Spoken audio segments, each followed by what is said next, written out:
Another thing I think about a lot when it comes to play and working as a behavior analyst is what exactly is our role in teaching play to our clients. So when I first started in the field, the way that play was taught was very much overly structured, overly task analyzed, sitting at a table. A lot of times I still see it happening this way.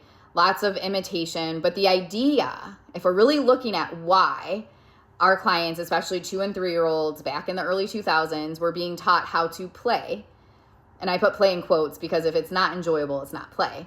But they were being taught topographically how to engage in with different toys and different play materials, because the whole goal was to try to get them into a mainstream classroom and to normalize and be indistinguishable from their peers, right?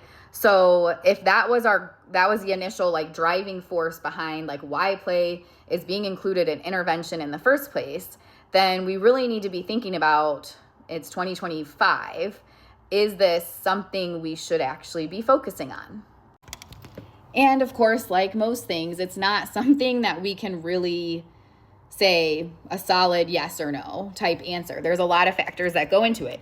If you have a client who has a preference for playing, is like really highly motivated and interested in like various different things, and they're showing an interest, but they just don't know how to play with the toys, or like from like a creativity standpoint, maybe it's they're doing similar things over and over, and then they light up and have so much joy when you show them new things to do with the materials. Then in that particular situation, you're likely going to be spending some time helping your client navigate and learn these different, toys and materials that would be in their environment based on their age.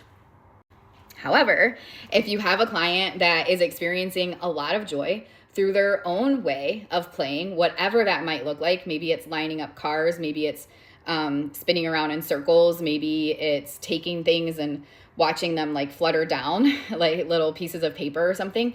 If that's, bringing the client joy and that's play, then that's play for them.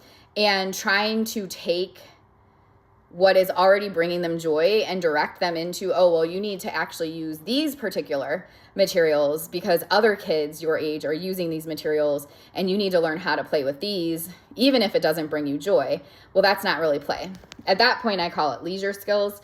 So there might be a certain situation where maybe depending on the environment that your client's going into and having like safety and promoting independence and self-advocacy, we're helping them learn how to operate and use different materials that would be in those environments. But if they're not enjoying it, it's not play.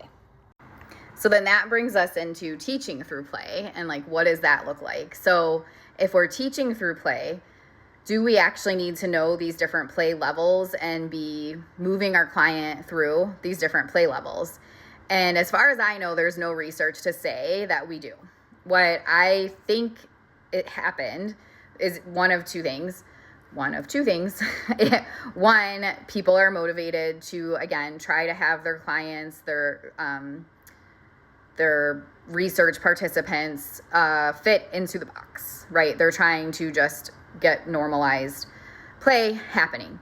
So that's one motivation. The other motivation is a lot of times people want structure, especially if they're doing research. So having these different play levels and being able to say, okay, this is where the client's play currently is. Let's, move them forward through to these higher levels of play. And as we do that, we're also teaching other skills. So that would be something similar to how like Jasper is set up. Again, I'm not familiar with any research that says it has to be done that way. For me personally, as a clinician, the way that I look at it is Jasper is super helpful in terms of understanding that there are different play levels and like wanting to know, okay, what is the type of play that my client prefers? What does that look like? Do they prefer physical play? Do they prefer sociodramatic play? Do they prefer doll as agent? Like when we do a free operant preference assessment and really look at how they're allocating their time in play, what does that look like? And knowing the different play levels can help me categorize that and just train people and teach people like, hey, this is a kid who likes this type of play. So when you're teaching through play, you're going to be focusing on these types of materials.